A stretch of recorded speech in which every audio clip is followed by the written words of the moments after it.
Hello, I'm John Davis, and in this discussion we will be looking at my research project for History United States 512 American Revolution. I will cover an introduction to the research project, my findings, and the conclusion that I have completed during this course. The topic of my research project is the American Revolution in Kentucky and its impact on the newly established Kentucky County of Virginia, the Greater War, and military objectives of either side. In researching this project, I focused on the following question. What impact did the fighting in Kentucky during the American Revolution have on the development of the region, conduct of the Greater War, and either side's objectives? Many are not even aware that what is now the state of Kentucky was merely the westernmost county of the state of Virginia at the outset of the American Revolution. While large bodies of British regulars were not deployed into Kentucky, Britain did pay its Native American allies to harass the colonial settlers, including paying bounties for scalps. The majority of actions fought in Kentucky were fought between loyalist militias supported by the British Native American allies and patriot militias, although Britain made one major effort to clear the western frontier of patriot support, influencing not only the war as a whole, but the development of the region after independence.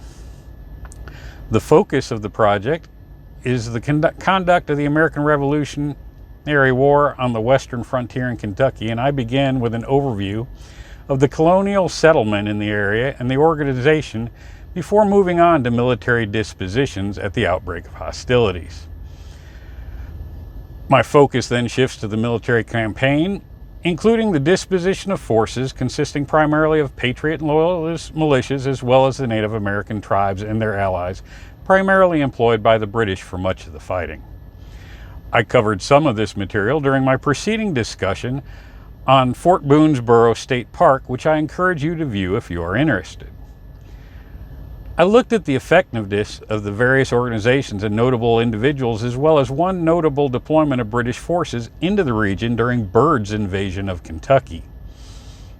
I examined why British leaders felt compelled to undertake a British-led campaign in the region, as well as events after the surrender of Cornwallis on 19 October 1781, up until the establishment of Kentucky as a state, and examined a wealth of both primary and secondary sources in pursuit of these objectives.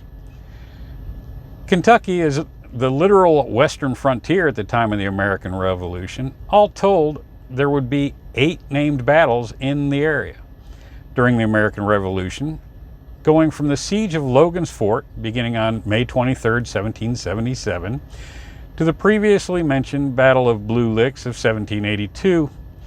Of the many fights and skirmishes which took place in the region, only one was a major operation initiated by the British in 1780, and that was Byrd's invasion of Kentucky, where Captain Henry Byrd led a force of about 150 whites and 500 Native Americans, primarily of the Shawnee, into the region. The British Western Campaign was seen as a failure as they were unable to eliminate colonial resistance on the western frontier, despite experiencing limited success from a tactical standpoint.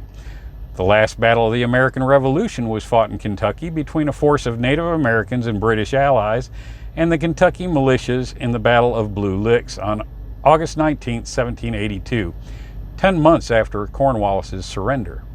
This battle proved to be a resounding defeat for the Kentucky militia, but the end of the war would not see an end to British-influenced Native American hostility.